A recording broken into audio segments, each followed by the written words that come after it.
So hello everybody, welcome to Tao Talks. I'm Friar Rick and I'm Friar Ed. So those of you who don't know, Ed is the guardian of the friary, the leader of a friary here at St. Francis Friary at Assumption in Syracuse. But you're also, besides being the leader of the community, you're a licensed clinical social worker. Right. And you work at? I work at Bright Path Counseling Center in North Syracuse. So. All right. And some of you who are in the Syracuse area may know Ed from his time working for the diocese. I was the Associate Director of Pastoral Planning for the Diocese of Syracuse. Excellent. So one of the things we've been talking about during this time of pandemic is what happens inside of us, right? And those of you who have seen some of the homilies, I've talked about my own ways of coping. I haven't been fasting so much. There are days where it's just, there's too much stress, anxiety stuff, eating too much, occasionally drinking too much, and having difficulty sleeping and stuff. So I thought what would be good, Ed, if you'd like to help us, is talk a little bit about what are the things we can do to take care of ourselves? Because right now it's looking like we're going to be at this for a little bit in terms of the quarantine, but also long term. Right. It's not really clear long term how this is going to, what the new normal is going to be for us. So, and that just in and of itself creates a lot of anxiety and fear for us. And I think that's part of what we have to deal with in terms of who we are. When I'm talking to clients about this, one of the first things I talk about is self-care. How are you taking care of yourself? Because primarily that's your responsibility, is taking care of yourself. Maintaining a regular schedule while you're home working from your home to your office kind of stuff. So getting up at the same time, trying to go to bed at the same time, eating at the same time.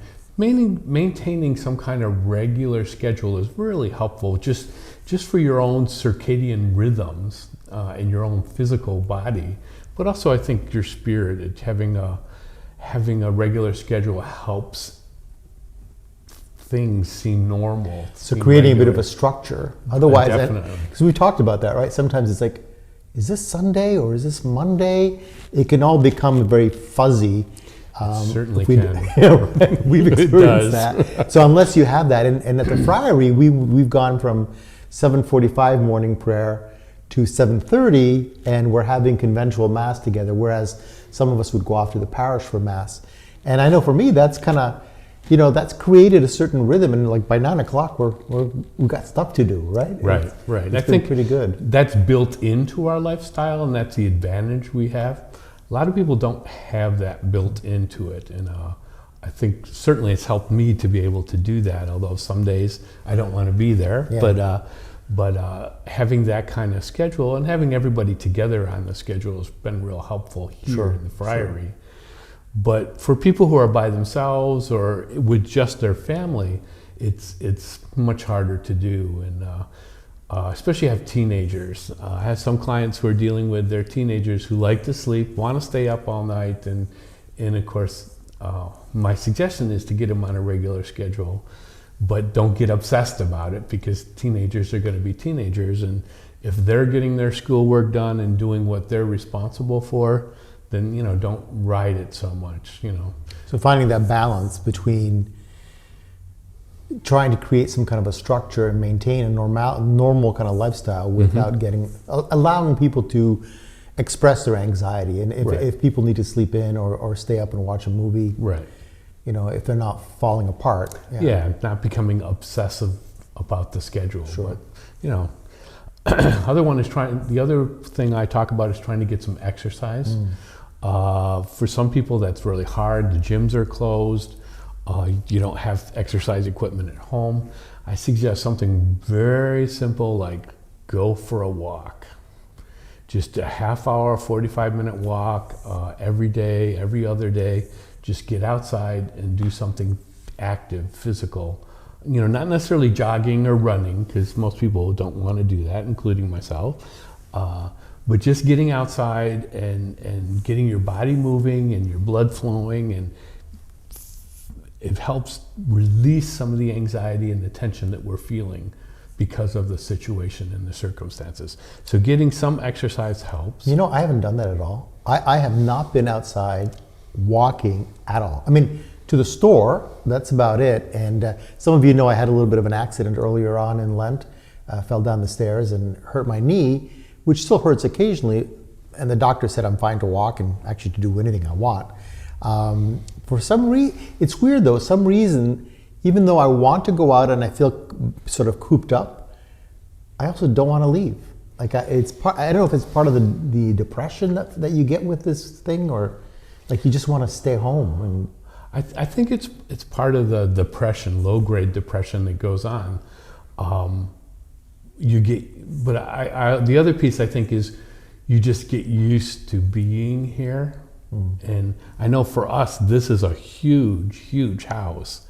And you can go to different parts of the house and feel like you've gone outside or feel like you've gone someplace else. I think people who are in a smaller space they can feel the tension of being there more than we might do that. That's true. But the exercise is important. Even when we're not having this kind of a crisis, I always suggest that to my clients. Get some exercise, even if it's just going for a walk. And I remember when I was studying counseling, they were comparing different types of approaches to counseling, especially when it came to depression and medication and cognitive behavioral versus kind of a more humanistic counseling. And what they had found scientifically was taking a half-hour walk a day actually had the same effect as counseling. Right. And it's pretty amazing, right? So that's a good suggestion to give. What else? The other one is eating well and eating regularly. Trying to eat a good diet. Trying not to overeat. Trying not to eat because you're anxious or feeling, or you're trying to fill something up. Just being conscious of how you're eating and how you're using food as one. Try not to use it as a coping mechanism, and try not to use it to fill space, fill emptiness. Because one, it's going to hurt you in the long run, and it will add to you're not feeling good about you, and you're not feeling good about what's going on if you're not, in a good space around your eating. So I think that's really important. Oh yeah, that's a big one for me. Like there's days when I feel like it, and there's days where I'm like, just no, I can't do it. And so ice cream has been a big thing at the Friary. Our freezer is full of ice cream, and there are times I just gotta do it. But yeah, because then afterwards, Friar Nick makes fun of me because then I'm on the couch saying, I'm so fat, I feel so fat. It's like, well, you just ate half a tub of ice cream. So yeah, it's I guess it's part of the thinking that goes along with it, right? I mean, it's okay to have ice cream as long as you're not having it all the time and you're not eating the whole half gallon. So I'm not saying fast or abstain from different foods. I'm just saying eat regularly and try to eat well, so that you do that. The other thing around self-care is getting enough sleep. A lot of people don't get enough sleep. They think 3 to 4 hours, 5 hours is enough. They're not aware of what caffeine does to sleep, so they may have coffee later in the day or soda with caffeine in it. But caffeine in your body keeps you from going into REM sleep, so you're not getting a good sleep. It's like alcohol. Alcohol in your body, a lot of alcohol in your body, it will put you to sleep, but you will not get REM sleep. It will keep you from going into a deeper sleep, so you don't get that regenerative kind of sleep that's really helpful in basically why we sleep to begin with. So it regenerates our body, it regenerates our brain, it helps us process the things that have not happened during the day. And so I think sleeping is really, really important. And of course, as I've gotten older, it's become really more important to me. So so I think those, in terms of self-care, those are really important things. Maintaining a regular schedule, getting some kind of exercise, trying to eat well and regularly, and getting enough sleep. I think those are things I talk to my new clients about all the time, and try to get them to take those simple steps to help them start taking care of themselves. Great. What else can we do? The other thing is paying attention to how you're thinking. We can all get into negative thinking, negative thoughts. We can get into the awfulness of it all.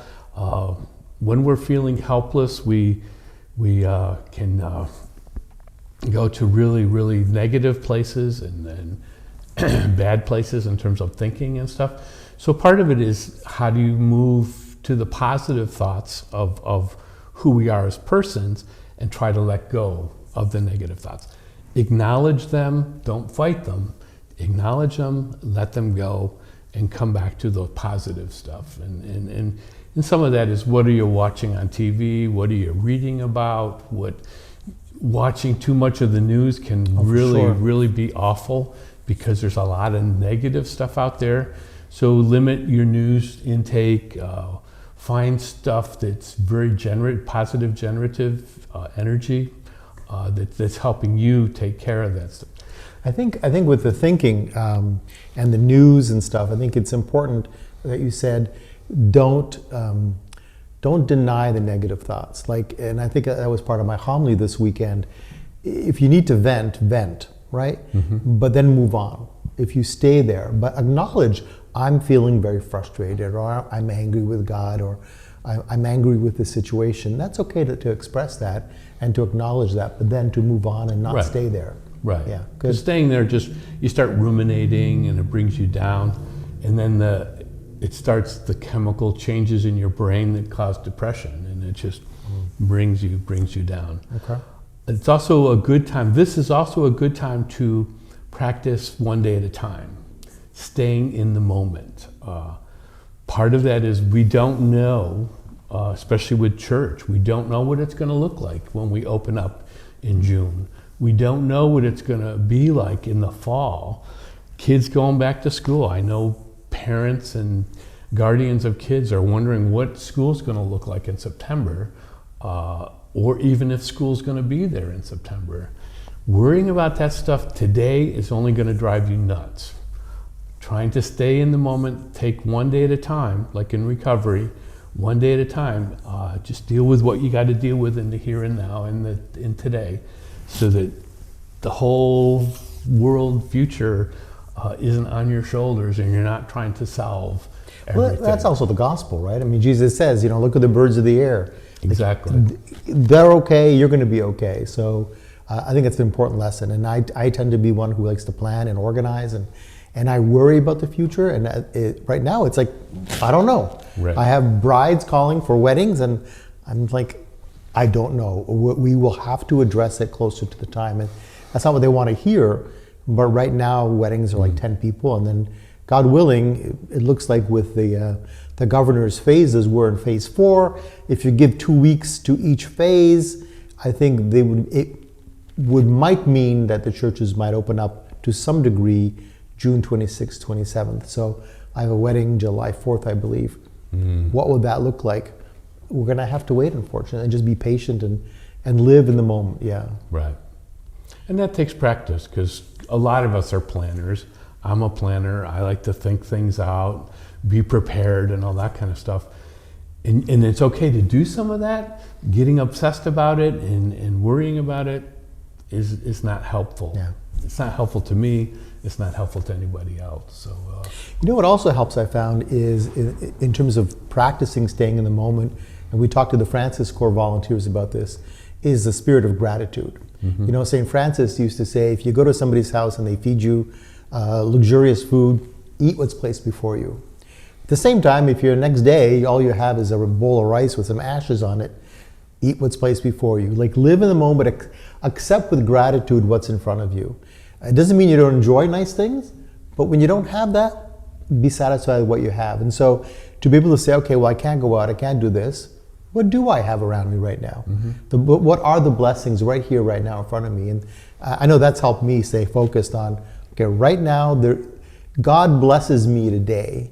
Where are those blessings? How do I find them? And not worry about other things that I wish I had. Mm-hmm.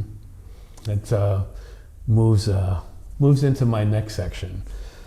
Taking some time every day to pray, to spend some time praying daily, If people don't have a regular routine, I usually give them a copy of the Serenity Prayer, the whole prayer, not just the first paragraph, and ask them to read it every day.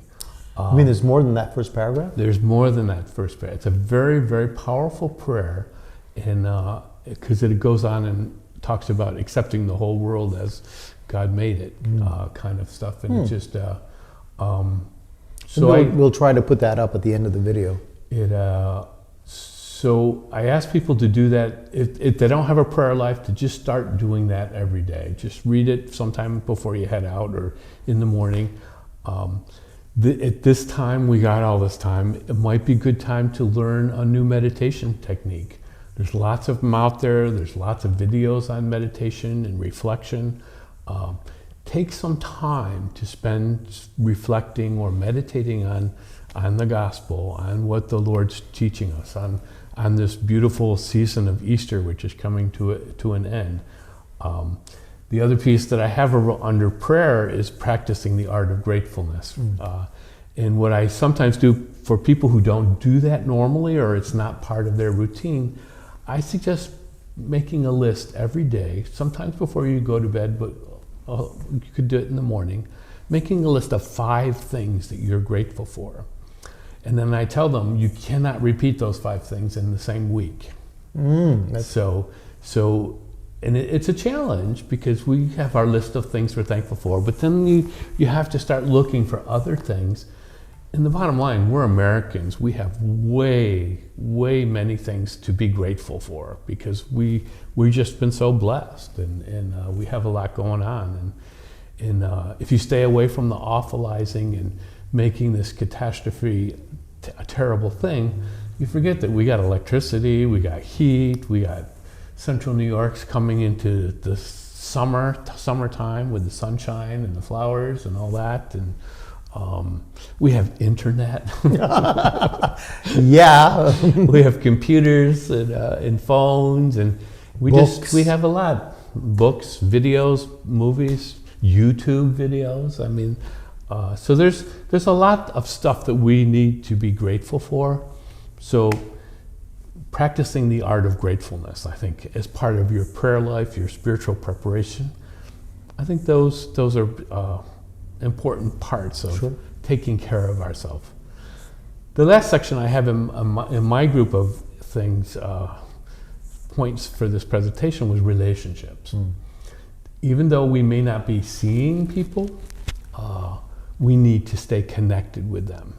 And because we have all these ways of staying connected, it's important for us to call our friends, to do Zoom sessions with them, and text. I have some friends that I know they're alone during the day on their own. I'm just sending them texts every couple of hours and telling them I'm thinking about you, and just to know that they're connected and feeling connected. So I think there's a lot of stuff we can do intentionally in terms of reaching out to people who are alone. I mean, we're lucky here. We're all together in this. It's the Friary. I have friends who, my friend Dan, who works at Lourdes Hospital in Binghamton, he's pretty much been alone at his house, working out of his house, doing the hospital work. So he doesn't see anybody. He hasn't seen anybody for a couple months, on and off people and stuff. But so there are people out there who are really doing the alone and isolating thing. That must be really difficult. I too think of several of my friends who are alone, but also our parishioners here at Assumption and people throughout Central New York who live alone, which is great. But when you want to be able to connect with people, it's kind of hard. So yeah, I've done that too. And being an extrovert, I like to meet people. So I've been having coffee dates with friends. So and they were like, "What? Let's connect on Zoom. You bring your coffee, I'll bring mine. We'll talk." I've been having cocktails with friends, get together for a drink. Friar Jerry is stuck in Florida, so I've met him for a cocktail. And that's actually quite refreshing, I have to admit, because we are blessed. We live there are 7 of us here right now. Jerry's coming back Thursday, and then we have 2 new friars coming in. So it's a pretty full house. Now, some days we come to the point of murder almost, because you'd be surprised, especially those of you who are married understand this, certain things that you normally kind of tolerate because it's not as intense, becomes more intense when we're kind of stuck together. Right. So yeah, investing in our relationships. Well, like, I wouldn't say I'm really extremely close with my brothers and sisters, but we meet all the time and we have a good time together. And we have been doing a Zoom session every 2 weeks, Sunday night, and that's been because then the nieces and nephews all wanted to get on it, and the grandnieces and nephews are all there, and the first cousins wanted to be on it. So it actually got to be quite an event and experience. So a little clumsy, but it's just a really nice way to stay connected. I think the other piece around relationships is also expressing our affection and our love for the people around us, and to let them know that we do care about them, and to take the time and maybe even the struggle to say that out loud, because we're not physically around, we're not hugging, we're not connecting in the ways that we normally connect. Sometimes just being able to say that out loud, you know, I appreciate you, I care about you, I love you. I'm thinking about you. Really kind of important pieces to all of this. So you mentioned some of it is clumsy, and I think that's another good piece, that this is new for everybody, right? Like at the end of our lives, we'll say we were there for the pandemic of 2020, and it's okay to be clumsy. It's okay to struggle.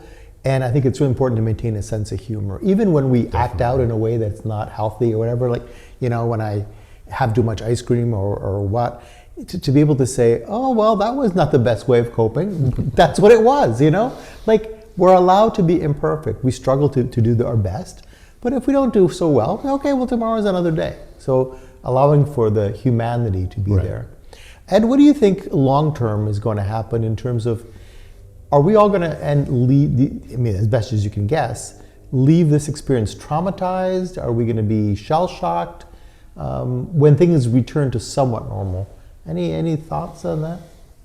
Well, I think it's going to be a variety of things. I think some people are going to be shell-shocked and traumatized.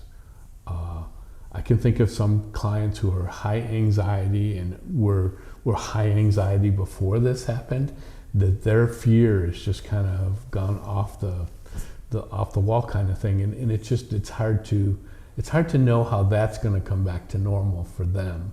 I think for most of us, we're going to live with a fear that we have never paid attention to before. It's probably always been there, but being afraid of talking to somebody and being close to somebody because you might catch something, that's a whole different fear experience for us. We don't normally think that way. Maybe in a hospital, in an isolation room, you have that, you're more conscious of it type of thing. But I think that's something we're going to learn to live with, for better or for worse. Hopefully most of us will learn to live with it in a way that's not going to hurt us, and we'll just adjust to it until hopefully a vaccine comes out or the herd immunity develops, and we're not so paranoid about getting sick and catching it.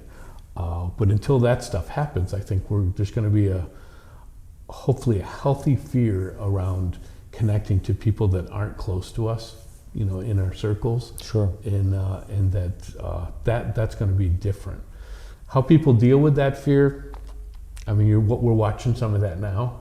It's like people who don't want to wear their masks, and you can't tell me to wear a mask because my freedom and my human rights, and which I think is just immature and ignorant in a lot of ways. But so you're going to get that kind of stuff. You're going to get stuff who are obsessed about wearing a mask, that you have to wear your mask as soon as you get out the door and keep it on in the car, and if you're going to ride your bike in the park, you have to wear it, kind of stuff. Whereas there has to be some flexibility around wearing masks and how well, we deal with that. It's our weakest point, our weakest area surfaces in anxiety. So for many of us, it's like, who do I blame for this, right? Who could I be angry at about this. So it's the governor who's doing this, or it's the bishop who's closing our churches. I want to be angry at someone because I don't understand how to live with this, right? Mm-hmm. And that's one of those things you were saying. It's gonna be an awkward time for a while, and so we're not going to be able to rely on our usual ways of coping.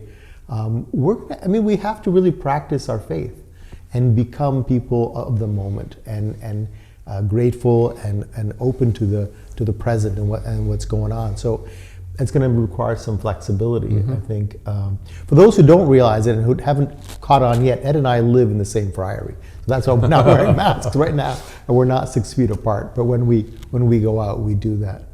The other thing I was thinking of was resiliency. Like, I think as a society, this may also lead to a sense of we've survived this, Mm-hmm. right? Especially in Central New York, we're doing a great job. And when we look at the heroes of our society, a new appreciation of people who clean, people who serve us in restaurants, people who cook for us, people in the grocery stores, and of course all the first responders and the last responders, people who work with funerals and funeral homes. They've been on the job, right? Right. And of course our teachers. How many parents now are really appreciating our teachers?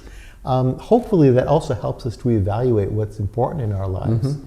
And that's a real gift. The ability to say, well, what is really meaningful to me? What do I care about? Well, in a lot of ways, we take what's the word? I lost it. Not take advantage, but we just accept that all these things are We take them for granted. taken for granted. Yeah, right. There you go. Taking for granted all these things that are happening around us, that support us and work for us to be able to live how we live, and don't always acknowledge that the clerk in the grocery store has taking a risk now because of the virus.